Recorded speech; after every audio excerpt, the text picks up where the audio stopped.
Hello class, my name is Mr. T.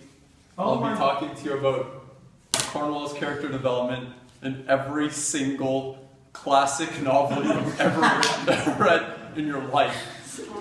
Now, we start with Cornwall being a very power-hungry person. I'm not going to say the word because I'm a gentleman. And then that develops into a hunger for power, which then develops into hunger. What is he hungry for, Mr. Corn. T? Jason, that's a great question. He's hungry for corn, people. Which then relates back to Cornwall. As you can tell, the logic is just impeccable. Which demonstrates what? The cyclicality. With the cyclicality of Cornwall's behavior, which then relates back to corn. Wait, can you touch upon the ambiguity of corn itself? Can you touch upon the ambiguity of the wall? How is corn quantitative of cyclicality? Alright, class, I know there's a lot of questions, but we have a big board to attend to. Mr. T, when can I go home? You can't! You're stuck here. I'm sleeping. You're always sleeping. You have to worship the corn gods. Cornwall was also very defensive in King Lear, which then obviously goes to agriculturally defensive. The defensive wall, of course, of corn, which is experienced through King Lear, and then goes back to Cornwall. We then have this beautiful drawing of a wall made by our beautiful Evelyn Chong. Cornwall also, because of the word corn in his name, reverts back to nature.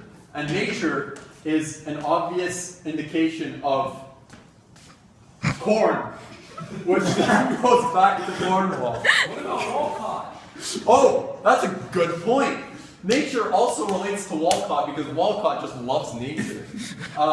And yeah, so it goes, because he also talks about religion a bunch, we put religion is, which then relates to the forbidden fruit. I don't know why someone drew this. Scratch that, because the forbidden fruit is corn!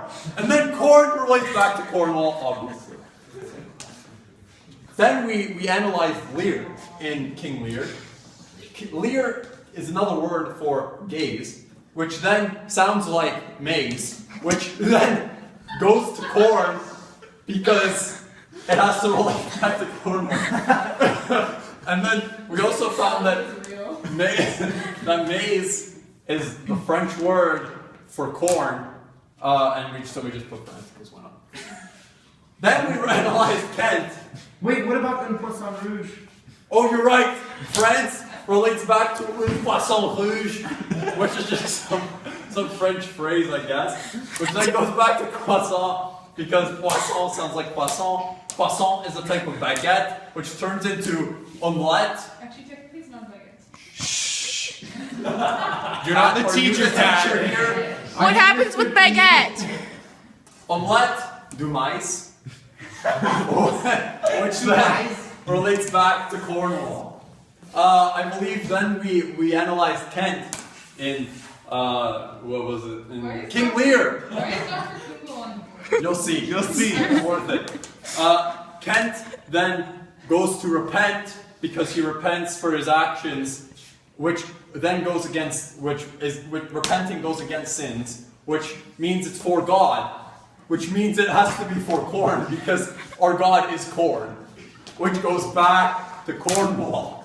Then God also, when you think of God, you think of looking for a sense of purpose, which is obviously for Godot, which then relates back to Cornwall. Godot. Oh, also, for what Godot and Godot, what are we waiting for? There's also a drawing of corn, which equals God, because God is corn. Yes, we went over this. God is Godot and corn. Can we touch upon the KFC?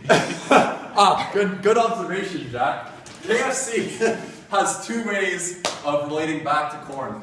KFC, their mascot is Colonel Sanders, which sounds like corn. Old Sanders.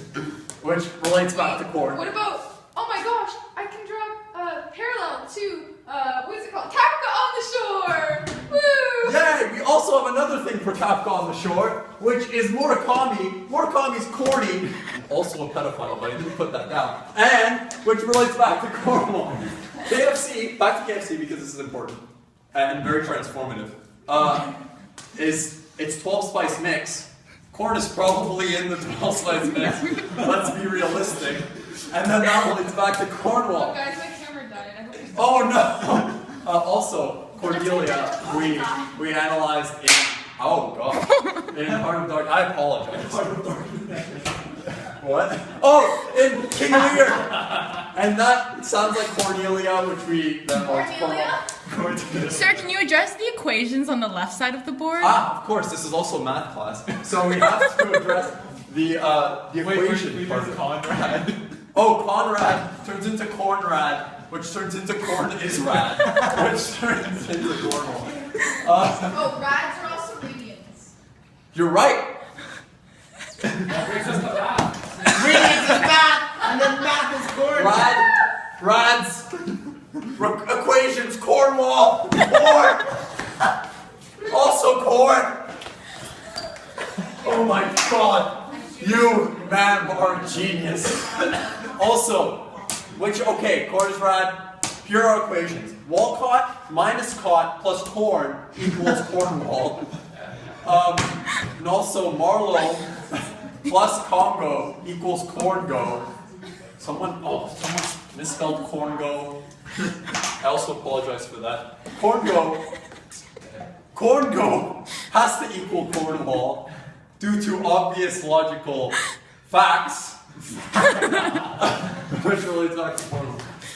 How is the quote on the side relevant? Also, we have quotes on the side because The we do this. transformative journey. The transformative Oh, journey. yeah. Quote of the day is: "Life is messy, and then you die."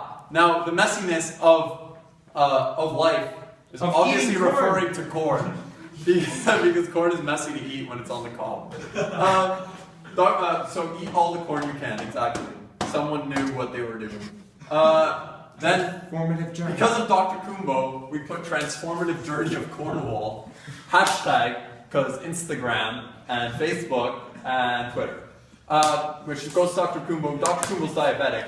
Diabetes goes to eating healthy, which goes to corn, which goes to Cornwall! And that's the end of the list.